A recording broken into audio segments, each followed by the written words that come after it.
Baik, terima kasih. Saya ditinggalkan sendiri.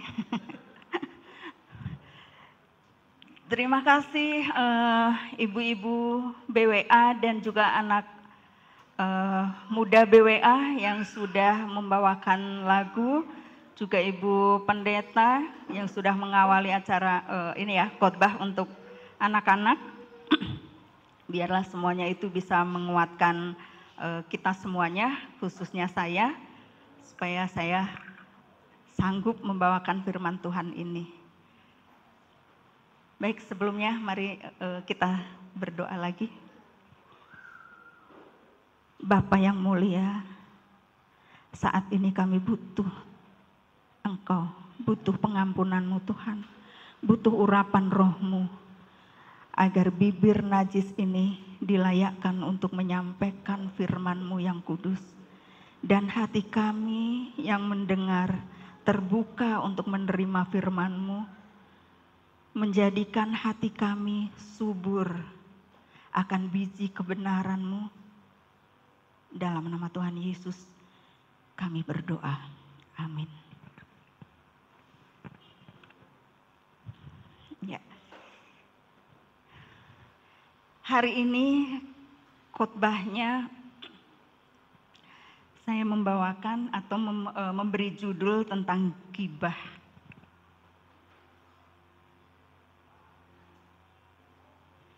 Apa itu gibah? Dalam Kamus Besar Bahasa Indonesia, gibah bersinonim dengan bergunjing atau bergosip, membicarakan keburukan orang lain. Gibah ini diambil dari bahasa Arab ya. Bahasa Arab yang artinya adalah membicarakan kejelekan atau aib orang lain di belakangnya. Obrolan itu ya di sini dikatakan terjadi ketika subjek yang dibicarakan tidak ada bersama dengan mereka yang sedang bergunjing. Ya. Gibah itu mengandung bisa atau racun yang menghasut orang untuk memiliki pandangan dan sikap yang sama dengan penghasut itu, yang membakar amarah untuk ikut memusuhi subjeknya, yaitu orang yang digibah atau yang dibicarakan.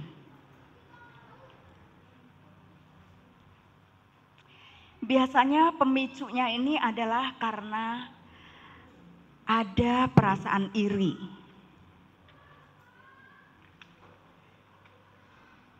takut tersaingi, kecewa, atau kesal karena dibanding-bandingkan, atau karena keinginannya yang tidak terpenuhi. Hal ini membuat seseorang mudah tersinggung, uring-uringan tanpa sebab, atau mungkin sebab-sebab yang sangat sepele. Kemudian merembet marah pada orang tersebut, orang yang dijadikan pembanding itu, yang mungkin saja dia tidak tahu apa-apa.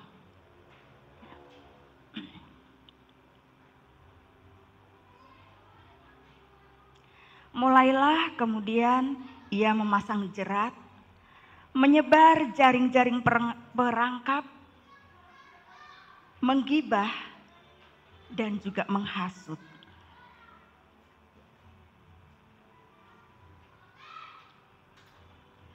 Bapak, Ibu, dan anak-anak muda,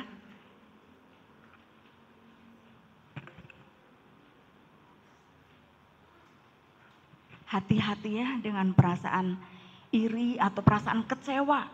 Kecewa keinginannya tidak terpenuhi. Ya, itu juga bisa merajalela, bisa membelenggu perasaan kita untuk kemudian melakukan hal-hal yang tidak seharusnya kita lakukan. Nah, apa tujuan gibah? Tujuannya tidak lain adalah untuk merendahkan, menurunkan, menjatuhkan, menjelekkan, mencemooh, meredupkan, atau menghilangkan pamor dari subjek yang digibah itu. Bahkan kalau bisa, seluruh pandangan yang baik dari orang itu terhadap dia beralih kepada kita, kepada saya. Nah, itu tujuan dari seorang penggibah. Dengan apa dia melakukan untuk mencapai tujuan itu?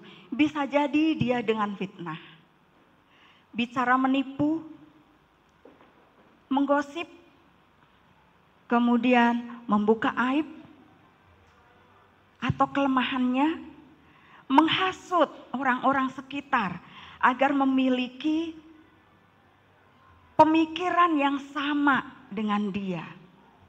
Kalau sudah sama berarti sudah ada di kubunya, mereka merasa apa? Aman. Nah, sekali lagi, ini hati-hati karena hal ini bisa apa? Memecah belah.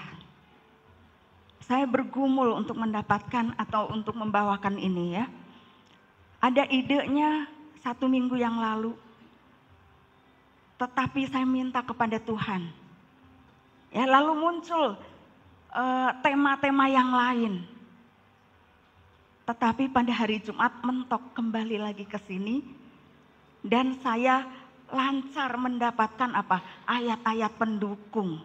Mungkin memang Tuhan yang tuntun. Bahkan sampai mencari lagunya. Malam tadi ketemu. Ya, begitu buka, lagu apa ini yang cocok? Lagu Sion ada 500-an lagu. Mana yang cocok? Nah, untung ada HP ya. Jadi dari situ kita dipermudah, dipercepat untuk mencari hal-hal yang sesuai. Ya, nah itu semuanya saya yakin berkat tuntunan Tuhan. Bapak Ibu sekalian, jika dengan gibah dan hasutan itu belum memuaskan hatinya, puncaknya bisa sangat mengerikan. Seperti kisah Kain terhadap Habel. Kita semua sudah tahu kisah itu. Ya, ketika persembahannya persembahan Kain tidak diindahkan oleh Tuhan. Ya. Ada lagi kisah yang lain dalam Alkitab, yaitu yang dilakukan Saul terhadap Daud. Saul merasa iri dan marah atas keberhasilan Daud dalam berperang, di mana Daud lebih banyak bisa mengalahkan musuh dibandingkan Saul. Saul banyak, beribu-ribu, tetapi Daud dikatakan dalam Alkitab apa? Berlaksa-laksa, sehingga Daud makin tenar, dipuji-puji banyak orang, banyak pendukungnya, dan sinarnya makin cemerlang. Semakin terang sinarnya. Dan hal ini justru membuat siapa? Hati Saul menjadi cemas. Dia takut kehilangan tahtanya.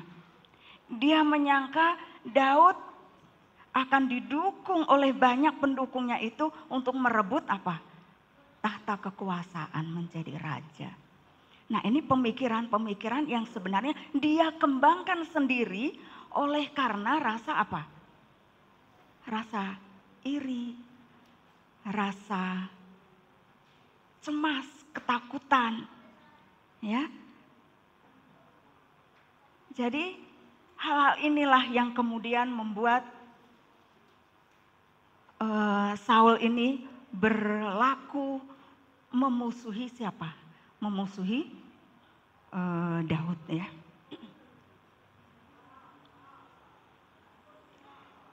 Ya, kita lanjut. Di sini saya tayangkan gambar-gambar realita hidup.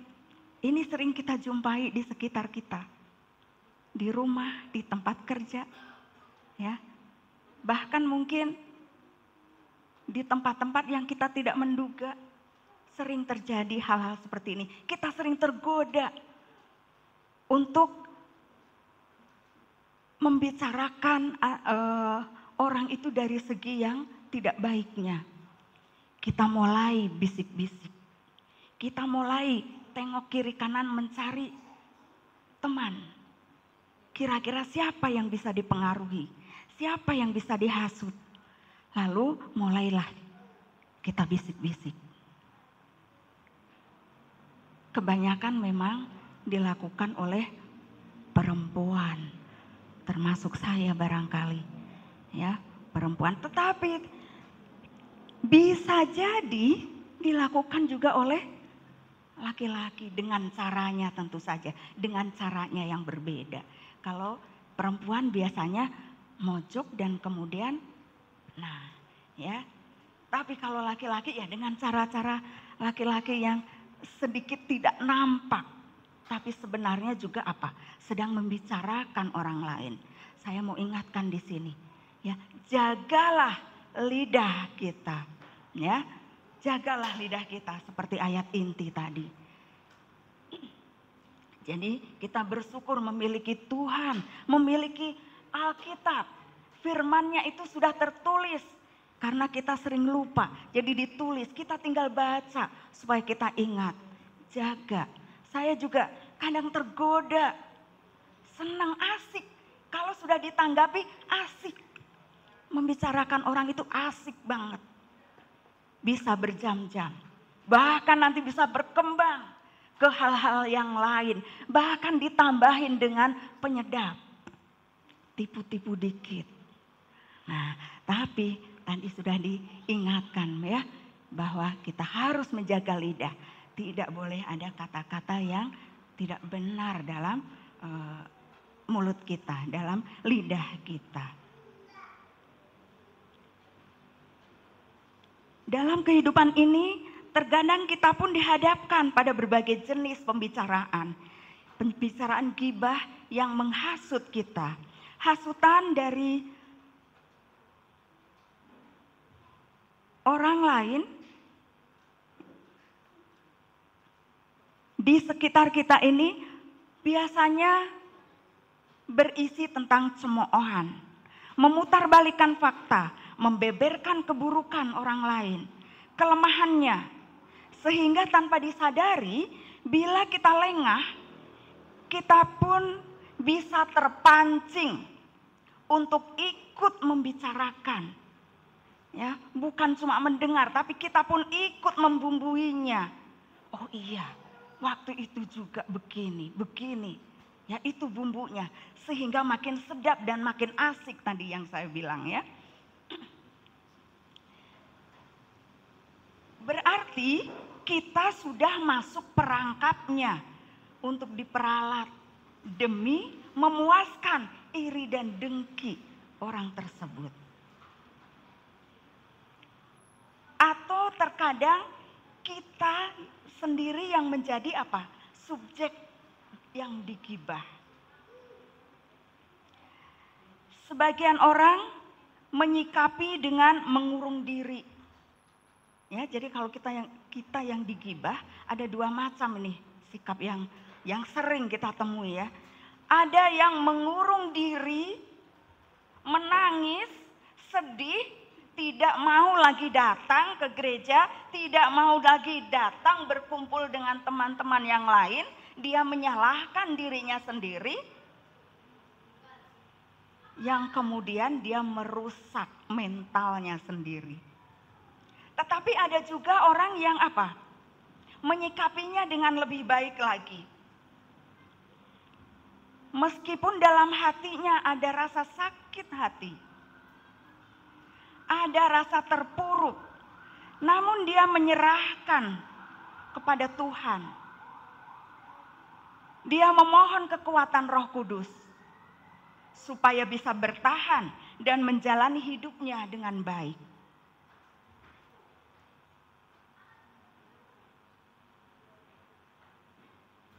Kalau kita tidak menyerahkan pada Tuhan, pasti dia akan seperti orang yang pertama tadi, merusak mentalnya sendiri. Jadi kita yang punya Tuhan ini, serahkan segala sesuatunya kepada Tuhan. Curhatlah kepada Tuhan. Dan meminta Roh Kudus untuk memberi kekuatan kepada kita. Banyak firman Tuhan yang menguatkan. Ya, dan kalau kita meminta bantuan Roh Kudus, maka saya yakin dan percaya Roh Kudus akan membimbing kita, akan memberikan kekuatan,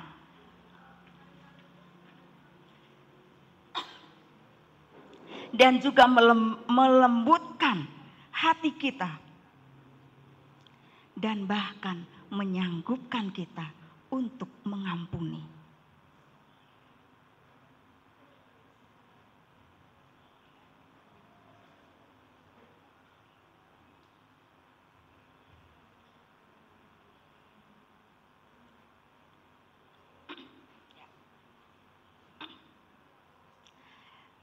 Kita coba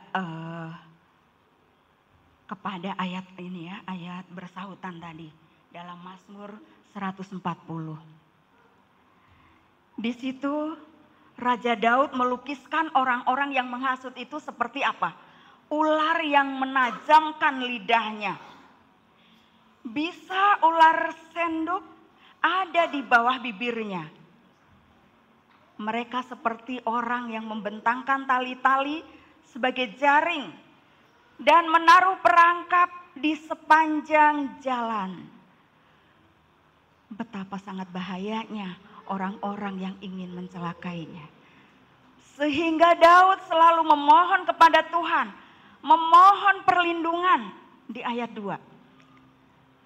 Begini tertulis, luputkanlah aku ya Tuhan daripada orang jahat. Jagalah aku terhadap orang yang melakukan kekerasan. Di situ terlihat sekali bahwa Daud takut, Daud cemas. Ya, Daud takut mencelakai, ada orang yang mencelakai, atau bahkan dia takut pada dirinya sendiri yang kemudian akan mencelakai mentalnya sendiri. Maka Daud menyerahkan segala sesuatunya kepada Tuhan. Sering kita juga seperti itu. Kita takut, kita marah. Mendengar kita digibah, kita marah. Dan kita ingin membalasnya.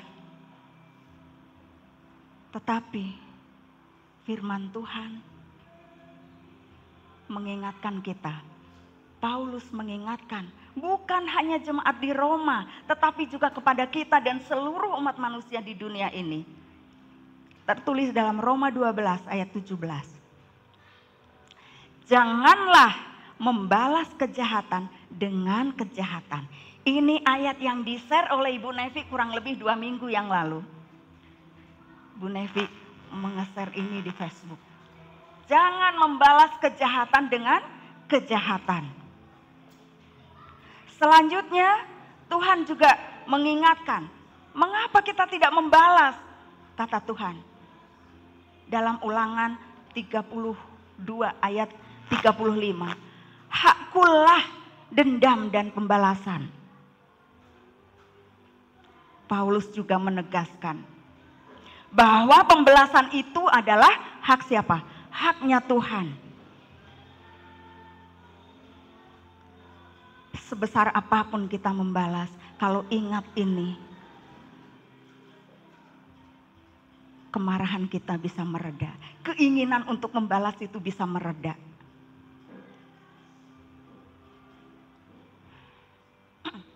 Kita akan lanjutkan.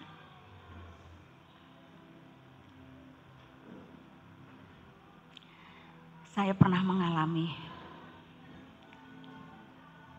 dan hati saya mendidih mendengarnya.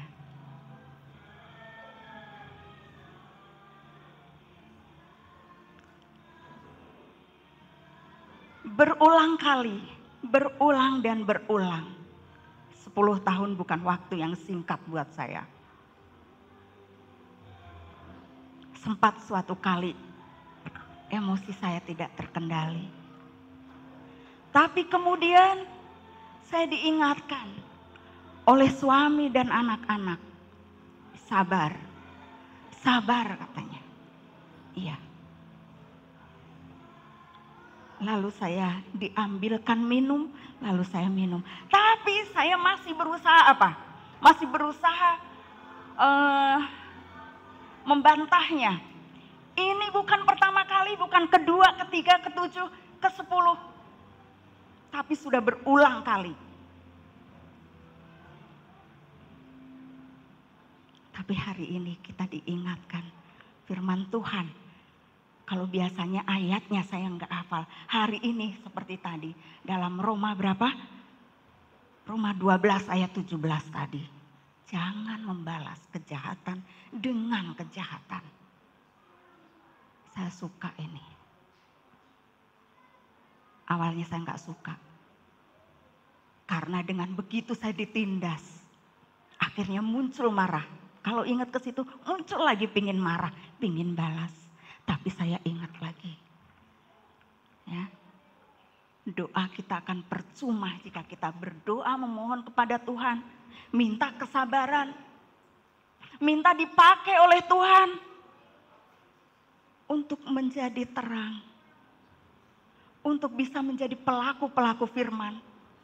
Tapi kalau kita masih membalas, berarti semuanya hilang, semuanya percuma. Rusak susu sebelanga. Makanya saya selalu ingin didoakan. Dan sahabat setia pendoa adalah Ibu Nevi, ini sahabat saya. Dari waktu di Padasuka, sahabat doa saya. Terima kasih Bu Nevi, dan doakan terus saya. Ya, karena saya masih manusia yang lemah. Kalau tidak dibantu dengan doa, mungkin saya sudah tidak di Bukit Zaitun. Dari dulu, mungkin saya sudah kabur dari jemaat ini. Tapi puji Tuhan, ya. Yang lain juga ikut mendoakan saya. Saya yakin itu. Maka saya bisa bertahan. Jam berapa sekarang? Masih 15 menit ya? Jam 12 nanti. Ya, jadi kalau hidup kita dekat dengan Tuhan seperti Daud, ya iman saya tidak seperti Daud. Tetapi bantuan doa-doa dari Bapak, Ibu, Saudara-saudara sekalian, dari teman, dari sahabat-sahabat kami semuanya di seluruh Bukit Zaitun ini bisa menguatkan saya, bisa meredam marah saya. Ya, sehingga saya masih bisa berdiri, masih bergabung ya dengan kita semuanya. Kita dipandang jahat ketika berhenti peduli. Kita dipandang ego dan keras hati ketika kita jauh dan menjaga jarak. Ketika kita menjauh dan menjaga jarak. Kita dipandang sombong ketika kita menjaga hati kita sendiri dan perasaan kita sendiri. Kita dipandang mementingkan diri sendiri ketika berhenti berkomunikasi. Tapi yakinlah, sejauh ini kita pernah saling peduli. Kita saling peduli. Tapi tidak pernah dihargai. Ini slide yang ke-6. Mudah-mudahan cepat selesai. Motivasi yang ingin saya sampaikan. Demikian halnya dalam hidup kita tidak luput dari jerat dan bahaya. Karena itu biarlah kita juga mau berdoa setiap hari. Memohon perlindungan dan penyertaan Tuhan. Seperti Tuhan Yesus juga mengajarkan kita untuk berdoa. Tadi doa Bapa kami sudah kita layangkan. Kita pun mau mengucapkan doa Bapa kami itu setiap hari.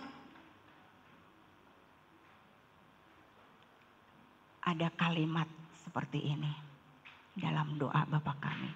Tetapi lepaskanlah kami daripada yang jahat. Karena Engkaulah yang empunya kerajaan dan kuasa dan kemuliaan sampai selama-lamanya. Tuhan dapat diandalkan. Datang selalu kepadanya dalam ibadah-ibadah persekutuan, dalam doa pribadi, dan serahkan hidupmu kepadanya. Maka efek gibah itu tidak akan menyentuh kita. Dan kita pun tidak akan terjerat dalam perangkapnya. Meski sekencang ia lari, bak pelari berlomba, kamu tetap ada di depannya. Meski setinggi ia berusaha naik, kamu selalu ada di atasnya. Meski sekuat ia menambah daya,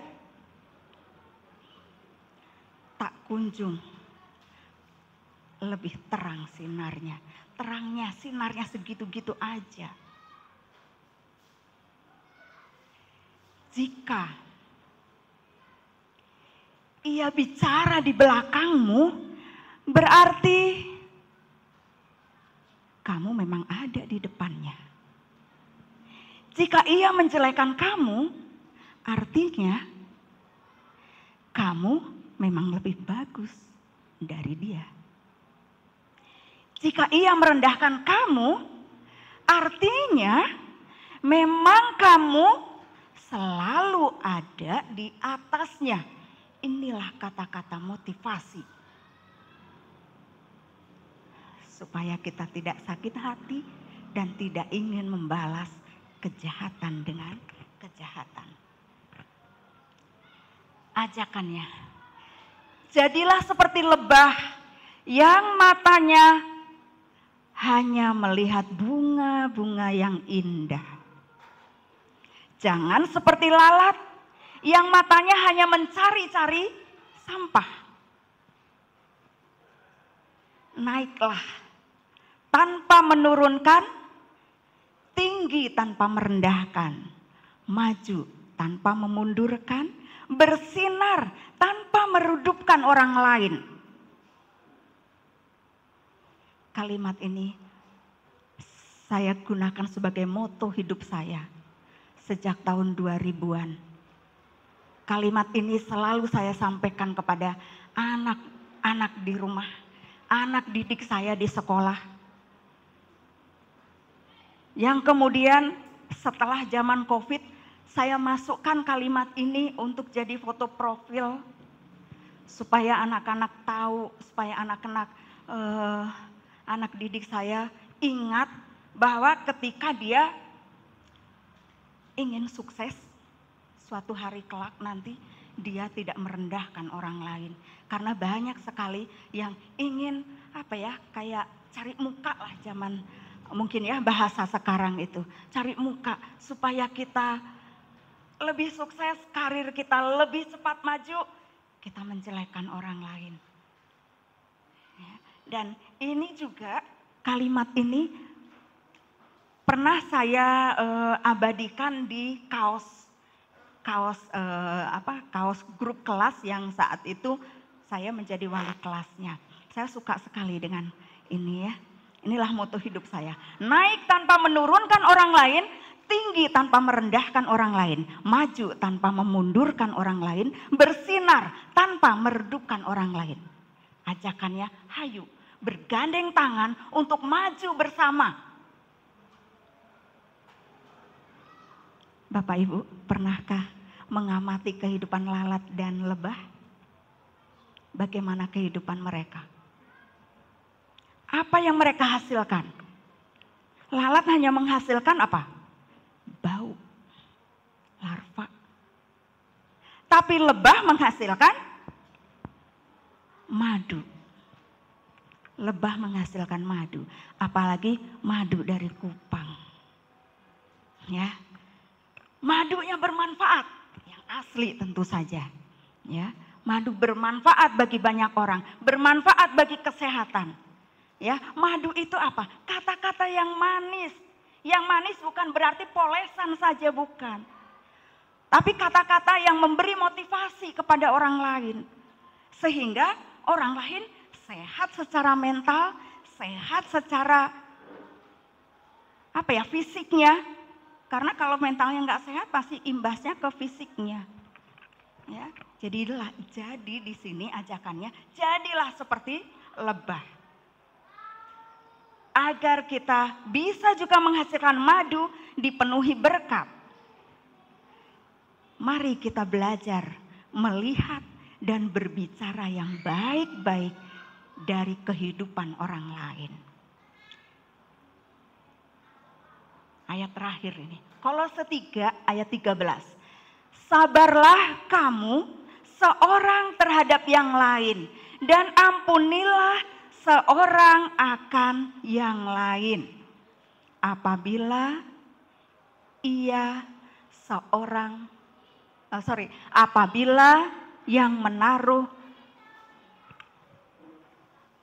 yang seorang menaruh dendam. Saya ulangi. Sabarlah kamu seorang terhadap yang lain dan ampunilah seorang akan yang lain. Apabila yang seorang menaruh dendam terhadap yang lain. Kesimpulannya, ghibah lahir dari iri dan kebencian. Dia tumbuh lewat kebodohan dan hidup di kepala yang tidak berpikir.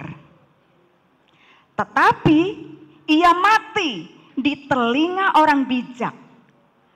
Sebab orang bijak meredakan amarah. Seperti yang ditulis dalam Amsal 29 ayat 8. Bersyukurlah atas apa yang kita miliki. Atas pencapaian kita saat ini. Karena itu merupakan cara yang paling sederhana untuk menikmati hidup dan menghindari iri hati. Hiduplah seperti lebah. Lebah lebih baik daripada seperti lalat. Saya tutup dengan puisi. Tertatih ku berjalan menyusur sungai dan lembah. Menggunung sudah rasa lelah. Tak kudapati, yang kudapati hanyalah ghibah. Wahai sang penggibah, jagalah bibir dan lidah. Dan engkau korban penggibah, sabar dan mengampuni jadikan buah. Kokang senjata doa dan berserah. Izinkan Tuhan yang menutup kisah. Maka pada waktunya semua akan menjadi indah. Firman ini saya bawakan dalam nama Tuhan Yesus. Terima kasih. Tuhan memberkati.